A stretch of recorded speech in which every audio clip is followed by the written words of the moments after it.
Alberto Granados a las 2:24 que Miriam Martínez, del diario de Alto Aragón, está escuchándonos, y ella, por supuesto, hombre, aquí tenemos un dossier de prensa muy grande donde se demuestra que el impacto del accidente fue tremendo, ¿no? Imagino que se habló mucho de eso y que aún, dicen algunos, se quedaron como aristas sin resolver.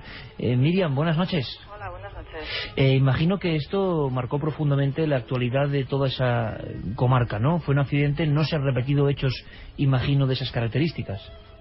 No, vamos, fue el accidente, bueno, ha sido el accidente de montaña, yo creo, más importante que ha habido en el Pirineo aragonés, pues en cuanto a número de víctimas mortales, y luego, bueno, pues tuvo una tremenda repercusión, pues por la dureza de la situación, la juventud de las víctimas, el tiempo que se tardó en recuperar los cuerpos, fue bastante impresionante, sí. O sea que, como nos contaba alguno de los oyentes que amablemente nos ha confesado su experiencia, incluso algunos de los que fueron dados por desaparecidos en un principio, no es que caiga una luz sobre solamente esos 9 cuerpos, sino que luego las labores de búsqueda tuvieron que ir esbrozando pues toda la zona, ¿no? Sí, bueno, la luz cayó sobre estas 9 personas y sobre bastantes militares más. Entre los propios militares se hicieron las primeras labores de rescate, compañeros que sacaron a otros compañeros, y luego, bueno, ya se organizó el operativo más complejo con Guardia Civil, militares ajenos a lo que eran estas columnas que estaban haciendo las maniobras. Hay un sitio, Miriam, en esa zona de Tuca Blanca, que yo, bueno, tengo la desgracia de no conocerlo, porque me han contado que es un paraje espectacular, sencillamente, y totalmente recomendable, por supuesto, pero hay una especie de monolito o de recuerdo para este accidente, para esta gente, ¿no? Pues eso lo desconozco, no sé. Yo he visto alguna fotografía por ahí, creo que no sé si hay alguna cruz con algunos nombres. Me da la impresión de que es así. Por cierto, después empieza a hablarse de todo este fenómeno colateral, vamos a llamarlo así. Desde luego que ya uno no sabe dónde empieza la psicosis, la sugestión, la realidad.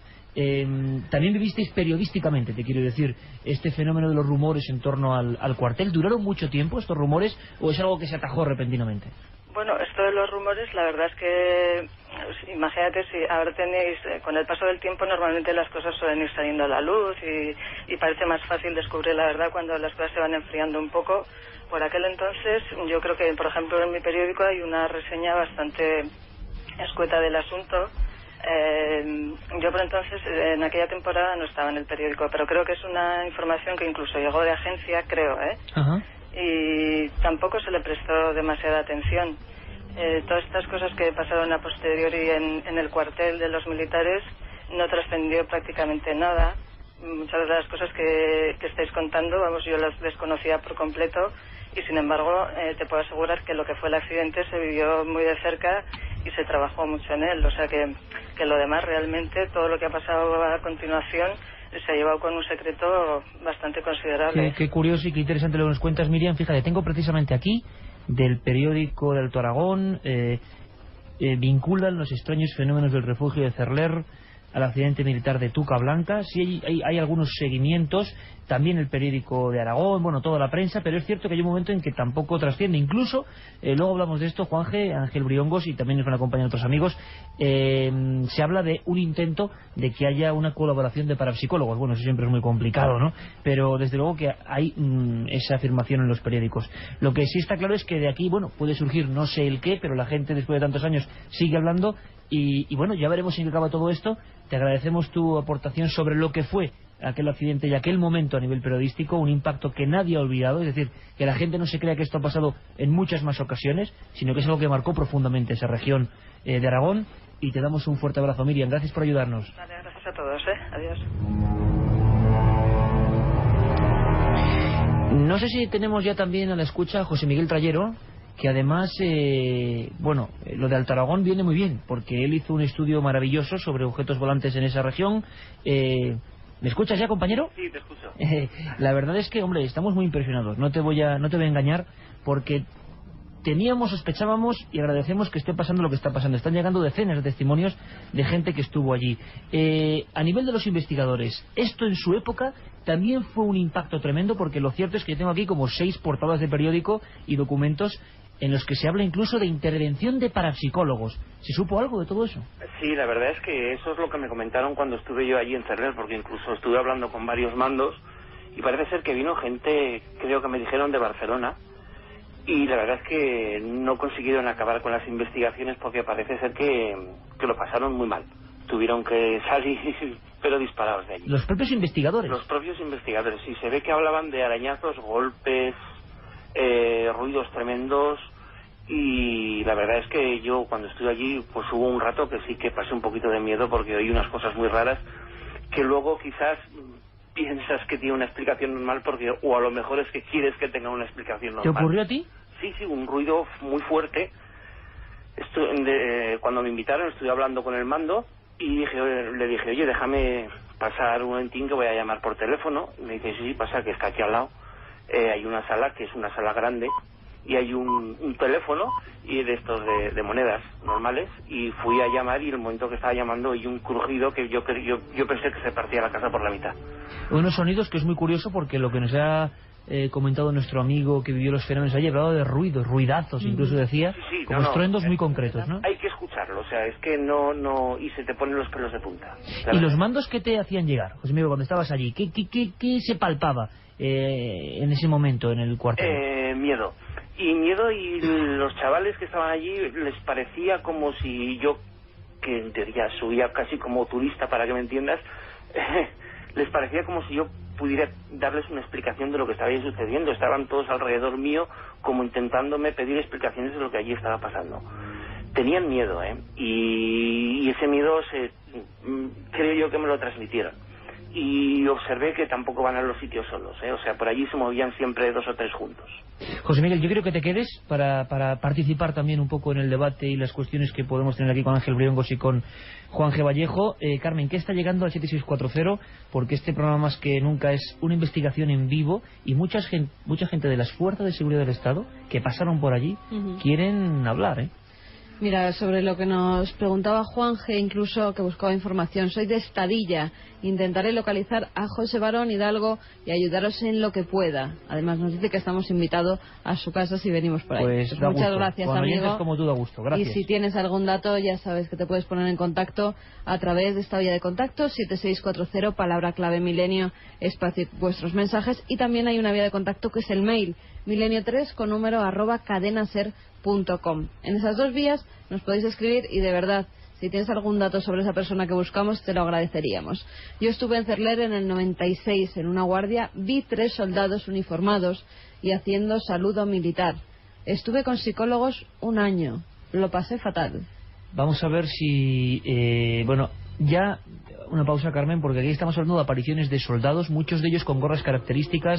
Ángel, desde Radio Zaragoza, hay muchos soldados que hablan, que dicen, que ven, incluso alguno define sus propios compañeros desaparecidos, y con el traje de ese día, ¿no? El traje de esas maniobras concretas. Sí, exacto, y cómo se aparecen y cómo llegan a la zona de... No solo que lo que comentaba antes también el soldado, el guardia civil, que relataba lo que allí vivió, que los rodeaban incluso, ¿no?, en la garita, y por eso se iban precisamente a la zona de la pared, sino que además también los veían cómo llegaban de esquiar, digamos, pues como si aquello no hubiera sucedido, como si el accidente de ese 11M trágico del año 91 no hubiera ocurrido, ¿no?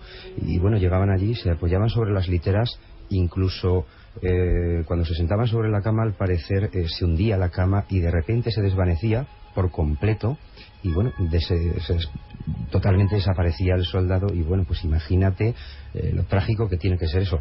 Luego también es muy curioso que Luis Alberto Perucho, este es el panadero que suministra al cuartel, que ha suministrado, ahora creo que no, porque hemos estado siguiendo este tema y me parece que ahora no lo suministra, el pan y demás, ¿no?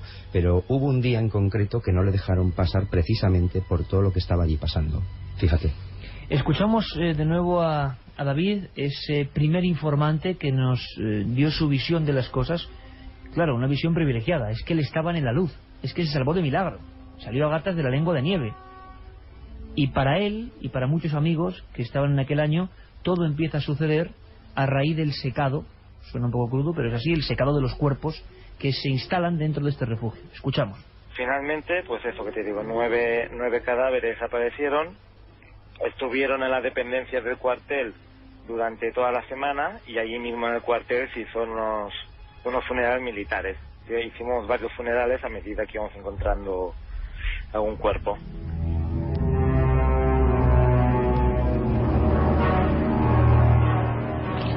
Bueno, pues fíjate, no sé si me habéis visto la cara que he puesto justamente sí. Al actualizar la pantalla donde van saliendo los mensajes. La cara que me recuerda que pasa algo, siempre. Pues sí, pues que tenemos localizado a José Barón, que es el padre de su novia, de la chica que escribe, y os pedimos por su salud, al parecer, parece que está enfermo, que no quieren molestias. Bueno, pero por lo menos existe. Enfermo no está, porque hace unas semanas sé quién estuvo con él. O sea, enfermo... A lo mejor es que no quiere hablar. Porque el general Antonio Lucas presionó expresamente a todos los que estuvieron allí. Ya te digo que he hablado con 4 o 5 militares que no han querido decirme bueno, que no me reconocían. El testimonio, dicen ellos, que les presionaron, porque tampoco aquí podemos... De todas formas, en si eso, nos ¿no, lo permite Juanje? esta amiga, la llamaremos, sobre todo para interesarnos por la salud de José Barón. También y si puede ser, pues ponernos en y si contacto no, con él en algún no momento. pasa nada, porque Respeto claro, total. absoluto. Y además, oye, cada uno puede contar lo que quiera.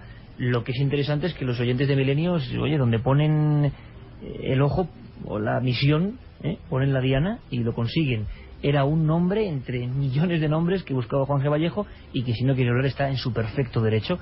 Claro, se cuenta que hubo presiones y silencio, pero eso lo cuentan los propios soldados. Bueno, no sabemos si es verdad o no. Javi desde Viladecans nos dice estas noches, y con testimonios que transmiten la verdad pura y dura y ostentando los cargos que tienen, no dejan indiferente a nadie. Sombras, ruidos, malestar, seguidos de un extraño silencio. También recibíamos un mail de Javier que nos decía: hola amigos, en estos momentos estoy en la cama con los pelos de punta escuchando lo de Cerler. Pues os hablo a pocos kilómetros de esta misma localidad y viví en mis carnes lo sucedido posteriormente. Estuve en operaciones especiales en Barcelona y nos tocó ir de maniobras a Cerler en el invierno de 1995. Te puedo asegurar que la sensación de lo ocurrido se palpaba en el ambiente, sobre todo por las noches. Se hablaba de una tabla ouija dibujada detrás de algún cuadro de los pasillos. Yo vi las taquillas arrestadas, estaban arriba del todo junto a la lavandería. Sobre la muerte de los soldados en la Tuca de Paderna siempre surgieron muchas dudas que hasta el día de hoy nunca se aclararon. Y los compañeros siguen con nosotros en este magnífico refugio.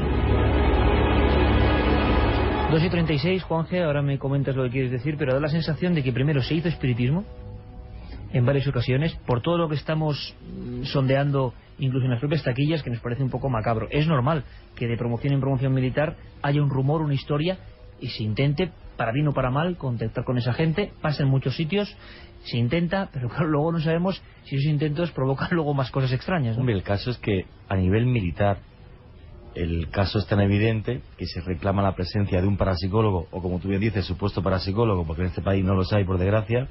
En otros países sí se estudia la parapsicología en universidades, que es José María Portoles, que tampoco le pude localizar en Huesca. De esto hace ya 10 años. Que José María Portoles estuvo allí sin que luego declarase absolutamente nada, José María Portoles. Y de otro lado, el general Antonio Lucas encarga un informe a Defensa, y pude entrevistar a la persona que hizo el informe. A la persona que hizo ese informe Sí, para sí, a el la Ministerio de persona que Defensa. tecleó ese informe y que estuvo entrevistando a todos los militares durante varios días. El juez instructor de esa historia. No era un juez, no, era una persona de inteligencia. Estuve con la persona de inteligencia que estuvo haciendo ese informe por petición del general Antonio Lucas, informe que también pedía al Ministerio de Defensa, si no se ha destruido. Y este señor lo que me dijo es que bueno, que él no notó que en absoluto hubiese ningún militar, porque él, digamos que el informe se le presiona y se le exige a nivel psicológico y psiquiátrico. A ver cómo esa tropa está mentalmente. Efectivamente. Y él lo que, como conclusión, lo que saca es que no hay nadie que esté loco, ni nadie que esté mal. Sobre los fenómenos paranormales me dijo que él estaba allí durante el día, que él no vio nada, y que locos tampoco había. Ángel Briongos, compañero, están llegando a luz, nunca mejor dicho, y por favor que el símil no sea trágico, sino porque es real, de informaciones. Ángel, cuando escuchamos, por ejemplo, el testimonio de este hombre de la Guardia Civil, en activo hoy, que vivió estos fenómenos, que habla de sombras que le rodean, que habla de hablar con el cura, porque llega ese límite la tensión de esas guardias donde se apoyan en la pared por el miedo que están sufriendo, y ha repetido muchas veces la palabra pavor y pánico. Tú que has estado allí, que has investigado, que has visto esas taquillas, no sé, ¿qué interpretas? ¿Por qué 10 años sin nadie atreverse a hablar, prácticamente? Pues quizás precisamente sea por esa losa de silencio que cae sobre el tema, porque pidan que no se comente nada, por esa presión, porque es que tenemos que recordar que qué explicación, verdaderamente, si nos ponemos en el lugar de los militares, qué explicación daríamos nosotros tanto a la prensa como a los propios soldados, cuando no hay una explicación racional para estos fenómenos, ¿no? Cuando no podemos decir, pues sí, son los fallecidos o no lo son, ¿no? Entonces, la verdad es que yo me pongo en ese lugar y la verdad es que no encuentro una explicación para que no puedan decir nada, absolutamente, ¿no? Pero bueno, algunos sí que se atreven a llamar y bueno, ahí están los testimonios. Que habrá que continuar, que habrá que seguir, que habrá que hacer pesquisas para ver a dónde nos llevan. José Miguel Trayero, compañero, esto da la sensación, como otros muchos fenómenos, por lo menos yo hasta ahora pensaba que habían durado unos pocos meses. Pero estamos viendo promociones y militares que han seguido sufriendo cosas años después. Sí, y yo también me estoy quedando sorprendido porque es que mi hermana ha estado viviendo en Cerler durante mucho tiempo, en el mismo pueblo, y siempre he preguntado a la misma gente del pueblo de Cerler y nunca me han contado absolutamente nada. La verdad es que yo estoy muy sorprendido. Da la sensación de que es algo que se circunscribió. Tengo ahora mismo la foto, este edificio blanco con ese techo a dos aguas, parece una casa amplísima, claro, pero de esa región. Parece que se circunscribió muy bien la información a que no saliese de esos muros, y es con cuentagotas cuando sale. Sí, la verdad es que cuando estuve yo ahí arriba, el mando me dijo que incluso que no podía hablar ni decir absolutamente nada de lo que iba a ver allí, de lo que estaba oyendo. Incluso me llegó a comentar que como medio de desahogo estaba haciendo un diario de todos los fenómenos que estaba viviendo. La verdad es que no tuve acceso a ese diario, evidentemente, ni nadie creo que haya tenido acceso, pero eso demuestra que realmente allí está pasando algo. Madre mía, un diario de un soldado. No, de un mando. De un mando. De los fenómenos que se está viviendo. Sí. Claro, aquí el abanico de preguntas es tan amplio, hay gente que diría fenómenos por la muerte de esos militares, fenómenos de sugestión colectiva, de pánico inducido. Bueno. E incluso hay quien incluso podría pensar también, que se ha dicho muchas veces, de experimento para ver la tropa cómo reacciona, ¿no? En plan MK Ultra, por ejemplo, como fue en Estados Unidos o han hecho otros ejércitos, poner una tropa en situación extrema a ver realmente cómo lo reacciona. malo es cómo se para eso, Juan. Hombre, en Estados Unidos llegó hasta el caso de un juicio, hay varios encarcelados.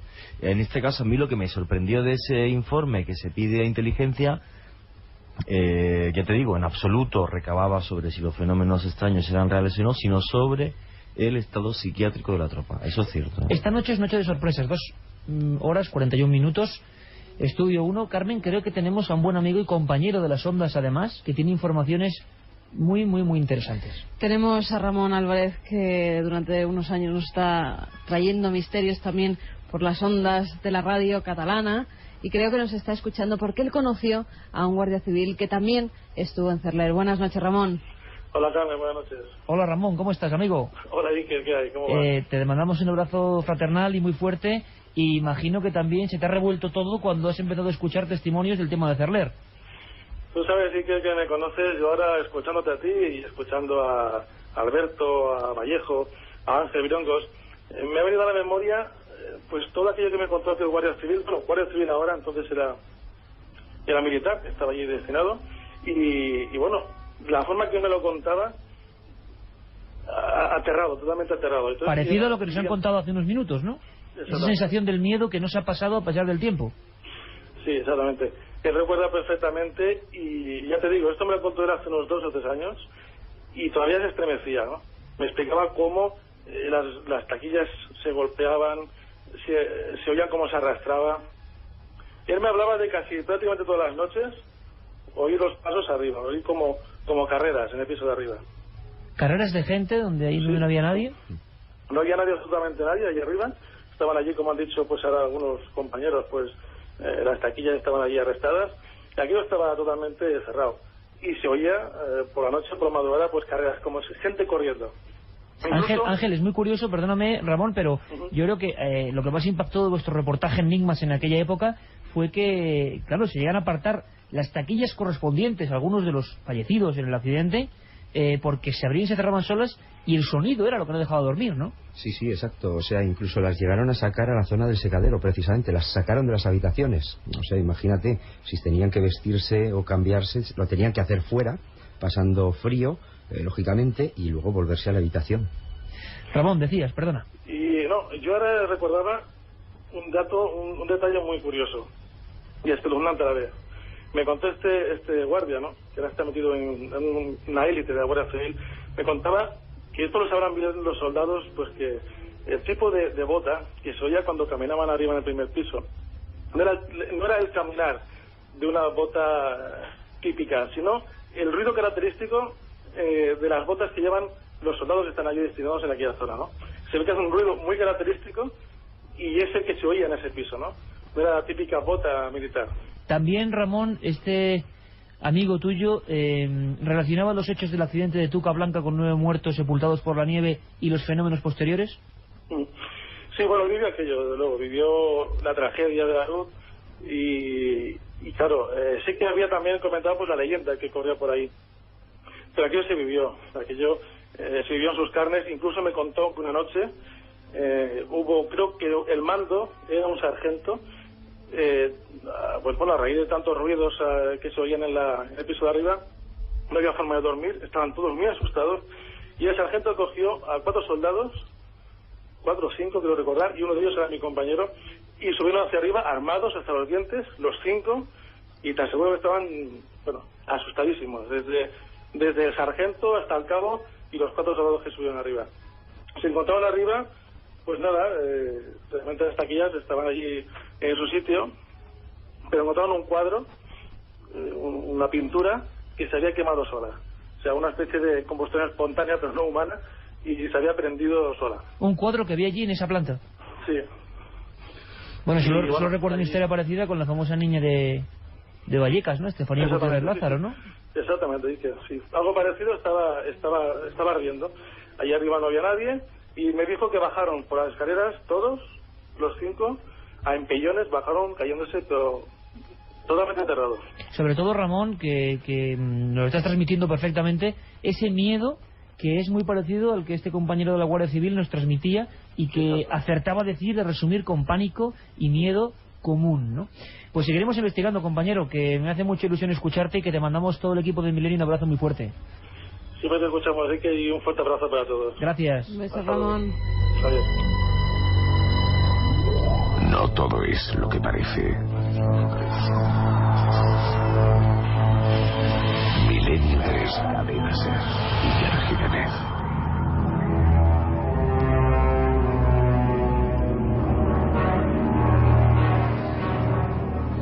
José Miguel, da la impresión, por lo que antes lo sondeábamos, que los soldados en diferentes promociones, en diferentes años, claro, sugestionados por la leyenda, porque esto tiene un carácter sociológico y humano, intentan algunos incluso hacer espiritismo.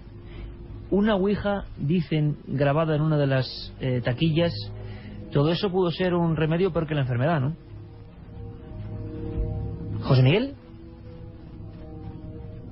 José Miguel, ¿me escuchas ahora? Compañero, con algún militar que ha estado en reemplazos posteriores, se ve que también hubo algún graciosillo que se dedicó a aprovecharse de la situación y a hacer bastantes bromas. ¿Después de los hechos? Sí, o sea, hubo algún chaval que se dedicó a gastar bromas a los nuevos. Sí, con respecto a eso incluso nos llegan mensajes que nos dicen que en Cerler que varios de los sucesos fueron una novatada, que llegó demasiado lejos, que busquemos a suboficiales con conocimientos de efectos especiales. O sea, que hubo gente que se aprovechó de ese miedo. Sí. Se ponían los monos de nieve con las capuchas y se paseaban por el cuartel y, claro, los chavales, pues con la historia, pues se asustaron bastante, sí. Oye, qué interesante este matiz, mucho más de lo que parece, porque que la broma sea con unos compañeros muertos, primero es de muy mal gusto. Sí, pero bastante. Pero de muy mal gusto, de malos compañeros, pero por otro puede abrir una perspectiva muy interesante lo que decía Juan C. Vallejo, ¿eh?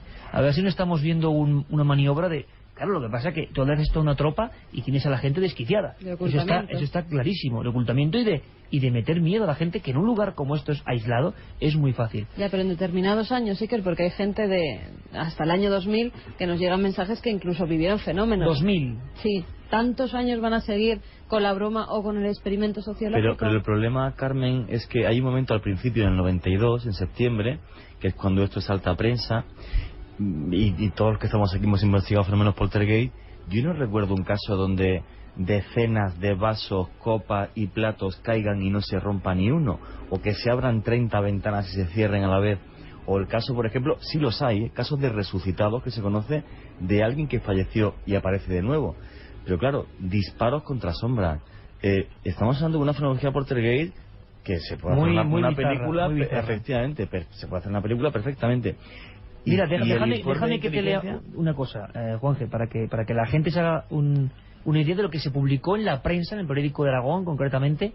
Se habla de que un sargento y un cabo de la Guardia Civil son los primeros que investigan en la zona del Secadero, y dice textualmente el periódico, no duraron más de una hora ahí dentro, ¿no? Esa primera investigación es la gota que colma el vaso y que hacen que salgan de allí despavoridos.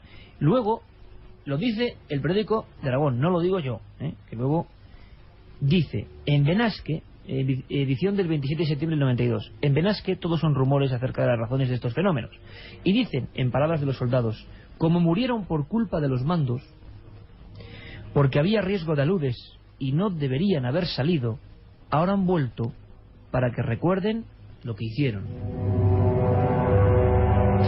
Lo más curioso es que dice el periódico de Cataluña, bueno, el periódico en su edición de Aragón, el sargento que ayer sábado 26 de septiembre año 92 se encontraba de guardia tenía una visión diferente, y decía este sargento, según el periódico, al morir en circunstancias trágicas, sus almas, dice el sargento de este cuartel, están en el purgatorio y están pidiendo salir de allí. Por eso se manifiestan como lo están haciendo. Claro, titulares como estos, en palabras de militares, yo personalmente no he visto en mi vida. Y hablas, me decías antes, Iker, que no se nos olvide, el hecho también que desencadena otros hechos, la aparición de un soldado. Claro, o sea, esa vinculación de entre el accidente Tuca Blanca y los fenómenos paranormales que aparecen en el cuartel de Cerler tiene una conexión muy clara cuando, por ejemplo, una noche los soldados que están en la puerta del edificio del cuartel de repente llaman al mando que está dirigiendo el cuartel aquella noche, el mando se presenta, dicen que han tenido una aparición como de 4 o 5 segundos de un soldado delante, y este mando, siento muy avispado, le dice, pero la aparición que habéis tenido, ¿cómo era? ¿Con boina o con gorra? Porque en el cuartel solamente había boina y las gorras solamente se utilizaban para salir a la montaña, y entonces le dijeron con gorra, y él se quedó ahí completamente descompuesto. Juan G, Ángel, José Miguel, bueno, Carmen ya lo sabe, pero este programa es de esos que pasan muchas cosas, que se está tocando la fibra sensible de algo, yo no sé exactamente de qué, pero de un hecho no bien resuelto, y que va a tener continuación porque nosotros, porque es nuestra obligación de periodistas, vamos a seguir haciéndonos preguntas.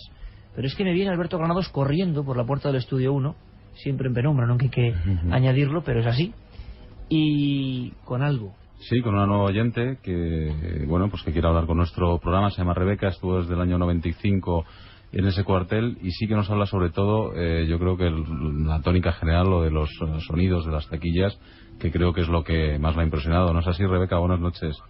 Hola, buenas noches. Si eres tan amable, baja un poquito la radio para que podamos escucharte bien. Me decías que sobre todo lo más impresionante, los sonidos de las taquillas, ¿no? Efectivamente. Yo quería puntuar que es la Tuca de Paderna, no la Tuca Blanca. Ajá.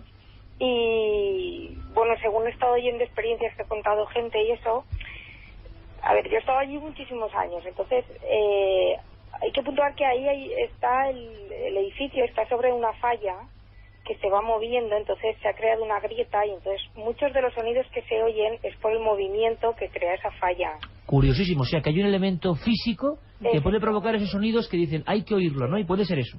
Efectivamente. Bueno, pues lo que pasa es que sí que es cierto que se oyen golpes de taquillas, se oyen ruidos raros, la bota Camet sobre todo, es que hay... ¿La bota, perdóname? Las botas Camet, las botas que puntuabais antes, que citabais antes, son unas botas especiales de montaña que se llaman bota Camet, entonces tiene la planta muy dura, son unas botas mixtas, entonces la suela es muy dura y tiene un sonido característico.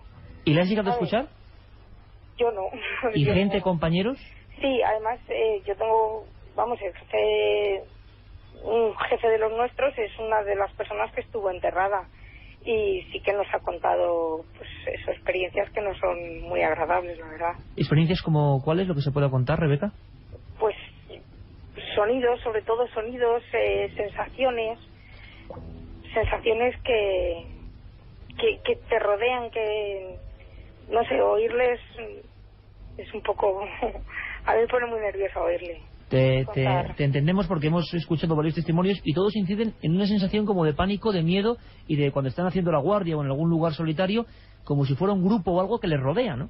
De todos modos, es que es un sitio que está en la mitad de la montaña, entonces claro, hacer guardia, además está uno solo ahí, pues ya se pone a pensar y entonces a uno también le empiezan a llegar, se sugestiona, le empiezan a llegar sensaciones que podemos concluir con que hay una serie de fenómenos extraños, pero también hay una gran parte, como es lógico, por el lugar, por lo que se ha comentado de esto y porque permanece su gestión. Efectivamente, yo creo que hay mucha gestión, aparte de lo que dice yo de lo de la grieta. Oye, pues te agradecemos muchísimo, Rebeca, 2 puntualizaciones, saberlas, porque hay que decirlo todo, que esa grieta puede provocar parte de los sonidos y que muchos mandos, entre ellos los que tú has conocido, que vivieron experiencias muy desagradables. Muchas gracias, amiga. Vale, oye, un recuerdo a Jimmy. De tu parte, muchas gracias. Venga. Sobre la grieta, y que nos hablaban en 2 SMS, nos decían que los cimientos del refugio están sobre terreno inestable y hay una grieta enorme, como si partiera el refugio en 2. Y otro amigo nos daba incluso los centímetros que tiene la grieta, que son 5.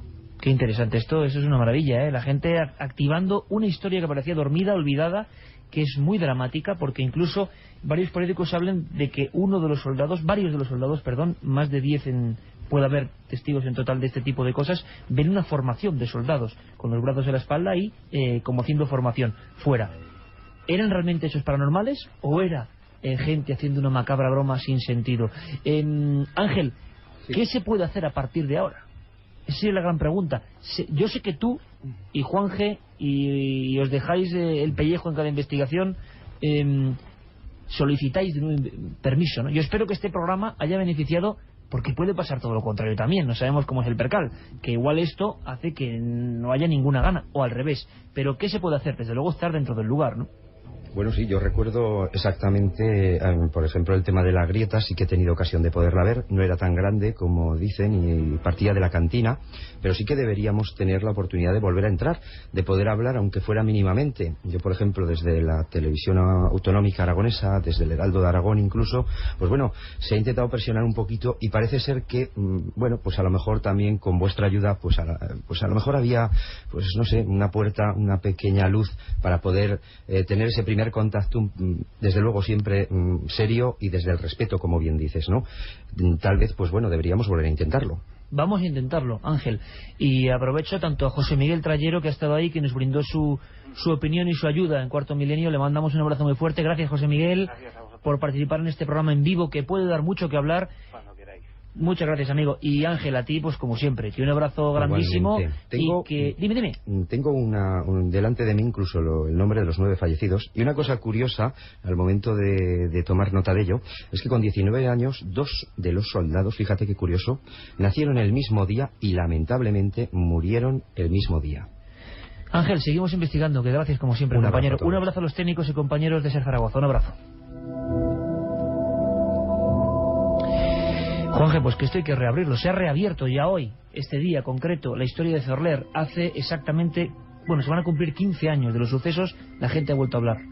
Hombre, yo espero realmente que el Ministerio de Defensa me deje entrevistar a un par de personas que son claves en esta historia, porque vivieron los hechos de primera mano desde el comienzo, y me dan una fiabilidad total. Y con nombres y apellidos el Ministerio de Defensa tiene ese fax que volveré a reactivar y volveré a hablar con ellos, y espero que el Ministerio de Defensa... Digno de novela, compañero. Sí, yo espero que sí, que el Ministerio de Defensa me dé permiso, porque hay gente que, simplemente es contar unas experiencias, no tiene nada que ver con ninguna otra cosa. Yo me crié en una casa cuartel, está siempre con militares, yo soy una gente maravillosa. Vengo esta semana, ¿sabes?, de abrir también un polígono militar. No voy a contar nada, no adelante. Que tienes mucho peligro. Juanje, como siempre, un abrazo muy grande y muchas gracias, esto suena muy bien, y que seguiremos la pista, porque ya estuviste allí, habrá que regresar. Seguro que sí. Gracias como siempre, Juanje. Compañeros, Alberto, Carmen, que esto sigue. Y seguiremos las pistas porque llegan muchos mensajes. Víctor Manzanares, por ejemplo, nos dice que él estuvo allí en 1994, que se cree que fue una negligencia ese terrible accidente, pero que que todavía hay mucho que hablar y que seguiremos con este tema. Bueno, y yo os dejo con la voz, Carlos Cala la pone, de lo que podría ser uno de esos soldados que regresa.